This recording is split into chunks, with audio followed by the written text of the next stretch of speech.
Hi, I'm Gabe Long, Indiana Epsilon 26, a self-proclaimed nuts enthusiast, and the man behind the camera, Andrew Poole, Indiana Epsilon 25, is a fellow nuts lover. Today we are at Bastogne, and we will be documenting the Battle of the Bulge in the spirit of the Nuts McAuliffe Foundation.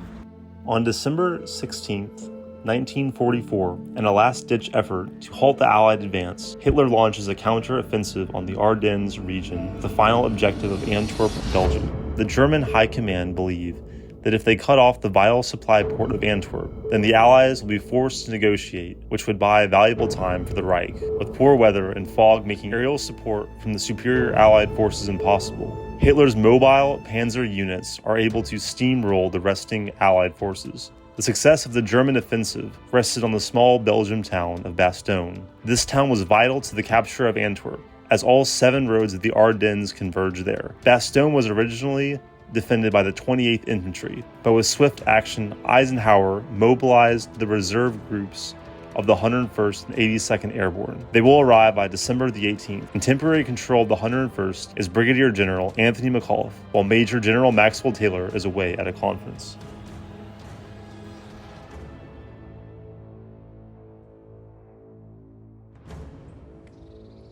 Let's go to the Ardennes forests and see for ourselves where this influential battle took place.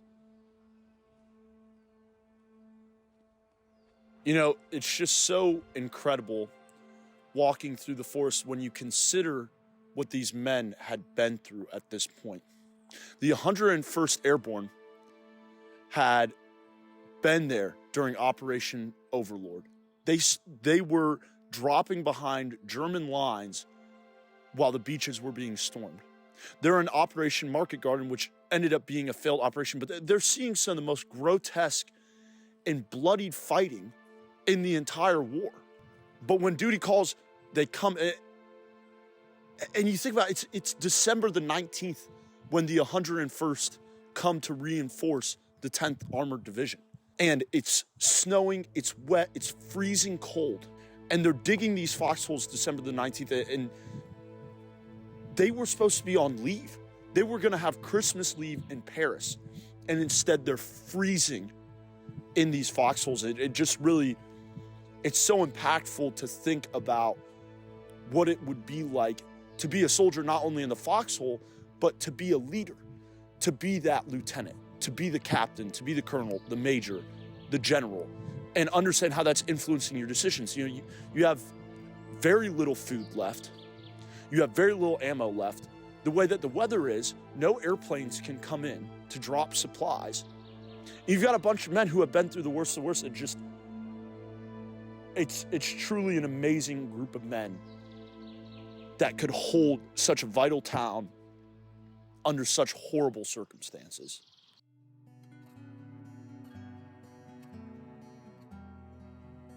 Behind me are the barracks that General Anthony McAuliffe uttered his famous words, nuts. On December the 22nd, 1944, the German commander that had the town of Bastogne surrounded issued a surrender treaty. When his envoy reached American lines flying a white flag of truce, they were then blindfolded and brought to the commanding officer of the area. From there, their terms of surrender were phoned to headquarters behind us, where then General Anthony McAuliffe was awoken from his sleep and told that the Germans had asked for a surrender from the Americans. Still half asleep, McAuliffe said, immortally, nuts.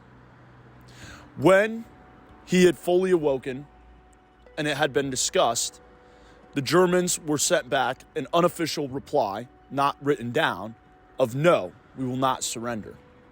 Well, McAuliffe is on the job. He's working on congratulating units that have just returned from the front on their great accomplishments. He's focusing on the things that he can fix right there and then.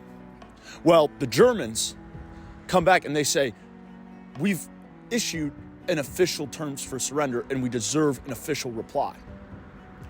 When this comes back to headquarters, McAuliffe doesn't know what to say.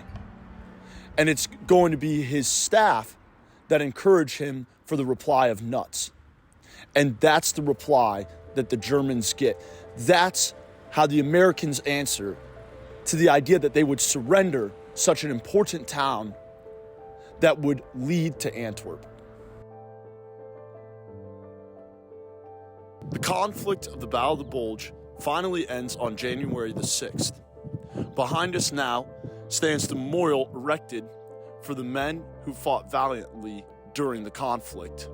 It denotes the names of each state that participated in the battle.